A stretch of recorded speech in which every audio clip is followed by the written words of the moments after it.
Our fighter verse for this week is Psalm 103, verse 14. Turn there, and then let's listen to it together. So Psalm 103, verse 14. And it reads, "For he knows our frame. He remembers that we are dust." Now consider for a moment the whole chapter, Psalm 103. The big idea of Psalm 103 is worship. Look at the very first verse. "Bless the Lord, O my soul." This is how the chapter begins. Now look at how the chapter ends. Verse 20. "Bless the Lord, O you his angels." Verse 21. "Bless the Lord, all his host." Look at verse 22. "Bless the Lord, all his works." And then look at the very last few words as the chapter closes. "Bless the Lord, O my soul." The whole chapter is about worship. And as you go throughout the chapter, there's more said about God than anything else.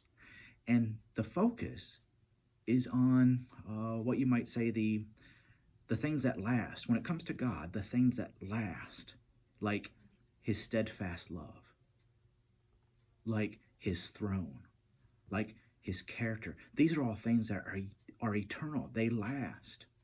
But then there's one verse, well, a couple verses, but the main one is verse 14. In view of all that about God, the things that last about God, his steadfast love, his throne, his character, is then verse 14. Small little focus on that which is temporary. And what is it? Well, God knows my frame. This is in view of who he is. In view of his steadfast love, which is eternal. In view of his character, which is eternal. In view of his throne, which is eternal. These are huge, magnificent things.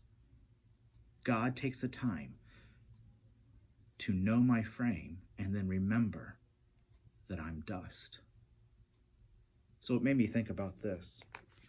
In view of the whole chapter of Psalm 103, which the big idea is God, he is deserving of worship.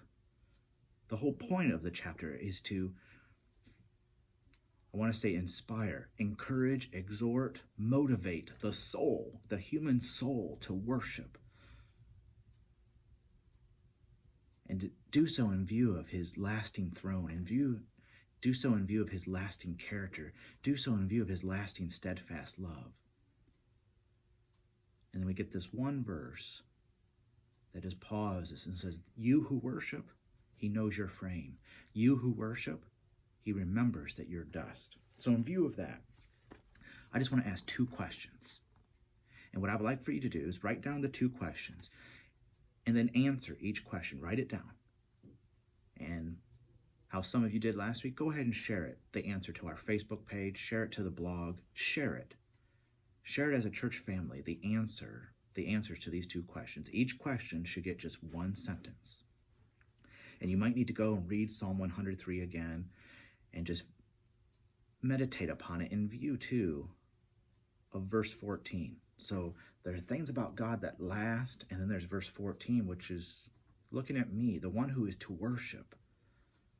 He knows my frame. He remembers I'm dust.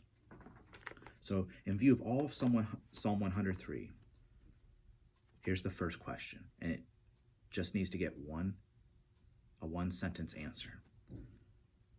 In view of Psalm 103, what will I say about God that he takes time to know and remember me? That he takes time to know my frame. He knows that I'm formed. He knows how I'm formed. He knows how I'm put together. He knows me.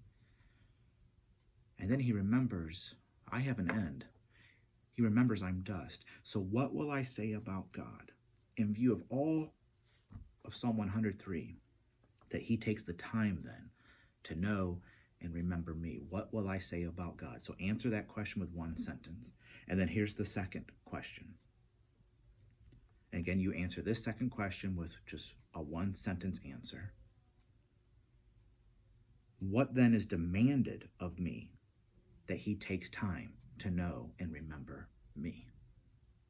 Since that is true, what is demanded of me? And I encourage you, just in a week of Thanksgiving, Share your answers to these two questions. Spend time throughout the week reading Psalm 103.